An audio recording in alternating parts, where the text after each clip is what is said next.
बैकुंठपुर जब बेरोजगारी और बदहाली का मंजर देख रहा था, उस हालात में बैकुंठपुर में एक ऐसे नेता का प्रवेश हुआ था, एक ऐसे नेता का एंट्री हुआ था जिस नेता के आने के बाद से बैकुंठपुर की लगभग समस्याएं जो हैं समाप्त हो गई थी और कुछ समस्याएं जो थी समाप्त होने के कगार पे थी।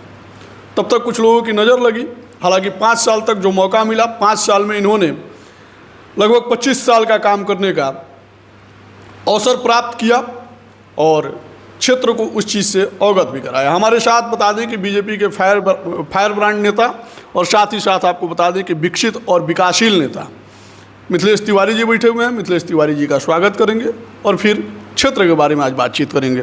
बहुत बहुत स्वागत है। धन्यवाद धन्यवाद। आप क्षेत्र में जब आप दिखते नहीं थे, ठीक है, क्योंकि बक्सर चले गए थे बीच में, बक्सर जाने के बाद से बहुत से लोगों को लगता था कि अब बाबा उधर ही सेटल हो गए, ठीक है, लेकिन जब बाबा बैकुंठपुर में आए तो बाबा फिर पूरा कुनबा और पूरा बस्ती जो है, पूरा गांव गली शहर जितना है सारा अपने कब्जे में ले लिए।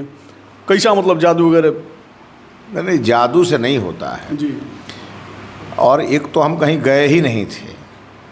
ये इस ज़िले को पहला सम्मान मिला जब इस ज़िले के किसी कार्यकर्ता को किसी दूसरे ज़िले में लोकसभा का टिकट मिला और वो भी मोदी जी ने दिया। ये तो ज़िला का सम्मान बढ़ा था। और बक्सर में जब लोकसभा लड़ रहा था तो इस ज़िला का कौन व्यक्ति है जो नहीं गया हमको शुभकामना देने के लिए। दलीय सीमा टूट गई थी और लोग जा कर के और 2 दिन 4 दिन 5 दिन 10 दिन वहाँ जा कर के कैंपेन भी करते थे और सबके मन में थी, 2-4 लोगों को छोड़कर सबके मन में थी कि हम वहाँ से लोकसभा जीतें, लेकिन नहीं हो पाया। कुछ ऐसी घटनाएं वहाँ हो गई अगल बगल के क्षेत्रों में जिसका असर पड़ा और बहुत ही कम मार्जिन से हम चुनाव लूज कर गए। अब बैकुंठपुर चूँकि मैं यहाँ से विधायक रहा हूँ, पिछला चुनाव मैं लड़ा हूँ, सेकंड में रहा हूँ, तो मेरी ये नैतिक जिम्मेवारी है कि जब तक किसी और को टिकट नहीं मिल जाए तब तक इस क्षेत्र को देखना, यहाँ के गोल गोल घुमा रहे हैं, यही कहीं नहीं कह दे रहे हैं कि आपको मिल गया है टिकट। यहाँ के कार्यकर्ताओं को संभालना, क्षेत्र को संभालना, ये तो मेरी जिम्मेवारी है।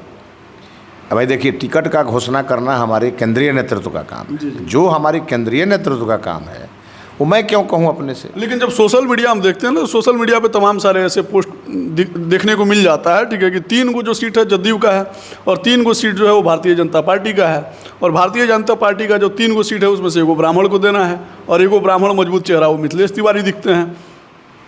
देखिए, मैं ब्राह्मण के कारण मुझे टिकट नहीं मिल रहा है, ध्यान रखिएगा। अगर ब्राह्मण के कारण टिकट मिलता तो मुझे कुचायकुट मिलता, लेकिन बैकुंठपुर में एक कार्यकर्ता होने के कारण और मैंने सभी वर्गों को जोड़ा है जी। इसके कारण मुझे टिकट मिला और सभी वर्गों ने मुझे जिता के भेजा। तो ऐसा नहीं है कि कोई ब्राह्मण कोटे की सीट है और उस कोटे के कारण मुझे टिकट मिलेगी या टिकट नहीं मिलेगी तो मैं कोई परेशान हो जाऊंगा, मैं कोई दूसरे पार्टी में चला जाऊंगा, ये सब कुछ नहीं है। लेकिन जब बैकुंठपुर में जब हम जाते हैं तो बैकुंठपुर में लोगों का कहता है कि यहाँ का कई वो नेता लोग है, कोई बैकवर्ड का नेता है, कोई फॉरवर्ड का नेता है, कोई राजपूत का नेता है, तो कोई जादू का नेता है। लेकिन मिथिलेश तिवारी दलित बस्ती में जाते हैं, वहाँ भी उतना ही प्रेम मिलता है। अग्रणी जातियों के बीच में जाते हैं, वहाँ भी उतना ही प्रेम मिलता है। ऐसा मतलब क्या मतलब समीकरण है आपके पास जिसके तहत आप सबको एक सूत्र में बांधे हैं? देखिए, समीकरण नहीं है, ये व्यवहार है और ये दीनदयाल उपाध्याय जी ने सिखाया है। अंत्योदय, अंतिम व्यक्ति का उदय होगा तभी भारत का उदय होगा। तो अंतिम व्यक्ति को खोजने के लिए तो जाना पड़ेगा गरीबों की बस्ती में, दलित भाइयों की बस्ती में, कमज़ोर वर्ग के बीच बैठना पड़ेगा और जब यह स्वभाव हो जाएगा तो समाज के हर वर्ग से आपकी मुलाकात होगी, समाज के हर वर्ग में आपके लिए अच्छा भाव होगा और आपके मन में भी समाज के हर वर्ग के प्रति भाव होगा। ये मेरे काम करने का जो तरीका है उसके कारण मैं जहाँ जाता हूँ वहाँ लोग मुझे समर्थन करते हैं, प्यार देते हैं और अपना बना लेते हैं और मैं भी अपना बना लेता हूँ। अच्छा, इस बार का जो चुनाव होगा बैकुंठपुर का, बैकुंठपुर में अगर आपको भारतीय जनता पार्टी फिर से पुनः उम्मीदवार बनाती है तो इस बार का चुनाव जो है लड़ना आसान होगा कि मुश्किल है? देखिए, चुनाव कोई भी आसान नहीं होता है। हर चुनाव को मान के चलिए कि एक चुनौती समझना चाहिए। लेकिन एक बात तय है कि जिस प्रकार का वातावरण मैं नीचे देख रहा हूँ आदरणीय मोदी जी के प्रति, एनडीए की सरकार के प्रति, नीतीश कुमार जी के 20 साल के काम के प्रति, तो चुनौती कहीं दिखती नहीं है, क्योंकि जनता एक तरफा एनडीए चिल्ला रही है। लेकिन बैकुंठपुर में तो फैक्टर मिथिलेश तिवारी बन रहा है। नहीं, ऐसा नहीं, मैं इतना बड़ा आदमी नहीं हूँ कि मैं फैक्टर बन जाऊँ। लेकिन हाँ, एक बात ज़रूर है कि मैं बैकुंठपुर में जिन लोगों ने पिछली बार बैकुंठपुर को जलाया, बैकुंठपुर को बर्बाद किया, मैं उसको संभालने में लगा हूँ। और संभालने के लिए दामन बड़ा करना पड़ता है और सबके लिए जगह बनाना पड़ता है, तब जाके संभलता है।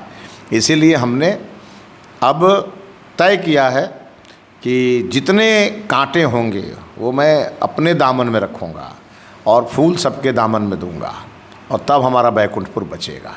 और तो चाहे मुझे गाली सुनना पड़े, चाहे मुझे तिरस्कार सुनना पड़े, चाहे मुझे किसी का कोप भाजन बनना पड़े, मैंने तय किया है कि जिनको गालियाँ देनी है वो दें, लेकिन हमारे बैकुंठपुर को बर्बाद मत करें, बैकुंठपुर को आबाद करें।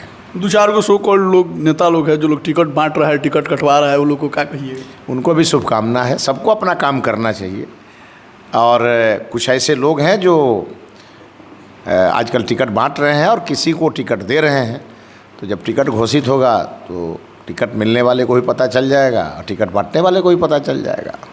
आपको बता दें कि हमारे साथ मिथिलेश तिवारी जी थे। समय हालांकि काफ़ी कम है और कम समय में हमने ज़्यादा बात करने का प्रयास किया।